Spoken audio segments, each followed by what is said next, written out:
Hello, friends. The 1,049 days of the war between Russia and Ukraine continues. Over the past 24 hours, Russians have captured 3 settlements, reports the Ukrainian military telegram channel Deep State. This is the village of Shevchenko to the west of Kursk, where the largest lithium deposit in Ukraine is located. The Russians announced the capture of Shevchenko several days ago.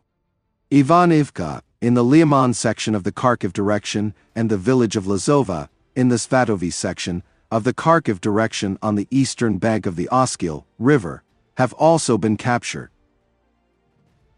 Meanwhile, discussions continue about whether Ukraine has lost Kursk, reports of which appeared over the weekend. The Kortitsia group insists that the Ukrainian armed forces continue to fight within the city limits. There is information about urban battles in the city itself. The defense in the city continues. It is tough, it is taking place in the western part of the city, but our units are still there and fighting. Therefore, there is no talk of the Russians having complete control over the city, said the representative of the group Tregubov. However, the Ukrainian military disputes this.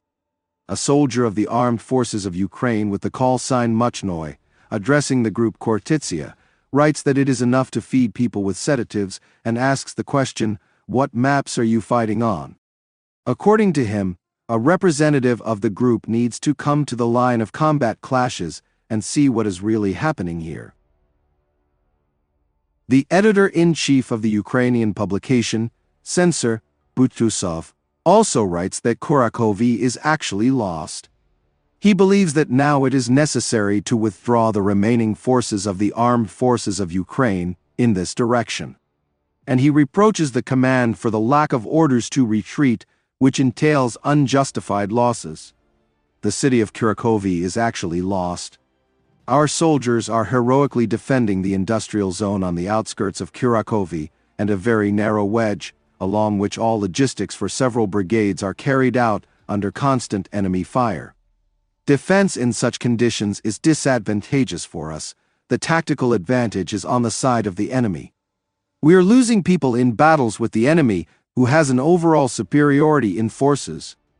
All the commanders on the ground say, don't wipe out the troops, give them the opportunity, while they still have combat capability, to retreat to a convenient defensive line, deploy there in advance, cover the flanks, reduce our losses and increase the enemy's losses, writes Butusov.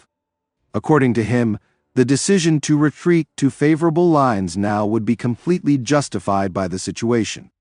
But the Ukrainian command is repeating the same defense model in Kursk that was in Soledar, Bakhmut, Avdiivka, Vuhledar.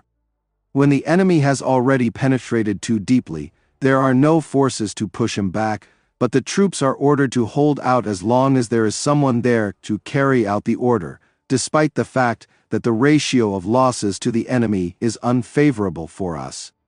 And then, when the steadfast troops are exhausted while defending unfavorable lines, there are not enough forces again to defend already favorable lines, and the rollback occurs much further than it could be done now. This leads to failures like in similar situations near Pokrovsk and Velikonovosilka, writes Butusov. The Russians have advanced in another city in the Donetsk region, which they have been storming for a long time, Torsk. Russian infantry is being spotted in the northern and northwestern outskirts of the settlement, Deep State reports. According to the Telegram channel, Russian infantry is strengthening its positions. Unfortunately, densely built-up areas contribute to this, as well as partly the weather, which makes it difficult to fly drones for destruction and aerial reconnaissance, adds Deep State. Currently, the enemy is carrying out assault actions, literally, throughout the city. The most saturated with fighting, the center, the Zabolka micro-district, the Centralna mine, as well as the northwestern outskirts. Given the latest events, the gray zone in the city has increased, the report says. As for the captured Ivanivka, in the Lyman area, in the evening, serviceman Bunyatov reported that the Russians had broken through the defense of the Ukrainian armed forces in this area. According to him, the situation is difficult, the Russians are advancing from Ivanivka to the settlement of Kolodiasy. In the Kursk direction, according to Ukrainian telegram channels, the combat zone has expanded in a radius of up to 3 kilometers northeast of Sudzha towards Berdyan, where Ukrainian troops have been advancing since Sunday. But this is precisely the gray zone, and not Ukrainian control over it. In addition, according to this same map, Berdyan is mostly under Russian control. Kiev has not officially commented on the situation with the offensive. Zelensky, mentioning the Kursk region in his address yesterday, said only that Ukraine needs this buffer. He stated that, "We are maintaining a buffer zone on Russian territory, actively destroying Russian military potential there." And he reported that the Russians had pulled units from Donbas to counter the Ukrainian armed forces near Kursk. Meanwhile, Russian military telegram channels report that attacks on Berdyan continued yesterday and continue today. However, they claim that they have all been repelled and the Ukrainian armed forces have not been able to gain a foothold in the village. Many videos are published showing the defeat of Ukrainian equipment, allegedly in the vicinity of Berdyan. At the same time, since yesterday evening, Russian military telegram channels have been writing that the Russian army has launched an offensive in the Kursk region. They claim that their troops managed to take the village of Staraya Sorachina and enter Malaya Lochnia, although there is no video evidence of this. The Russians also claim that they have taken the village of Pogrebki to the north of Malaya Lochnia. That is, the Russians are trying to cut off the northern top of the Ukrainian bridgehead in the Kursk region. Russian telegram channels also claim that the Ukrainian armed forces have lost Ruskoye Porchnoye and Kositsa, located to the south. If this is true, then Cherkeskoye Porchnoye, from where the Ukrainian armed forces launched attacks on Berdyan, is at risk of encirclement. But again, there is no confirmation of these Russian statements. When the material was almost ready, the Ukrainian military confirmed the advance of the Russians in the north of the Kursk bridgehead.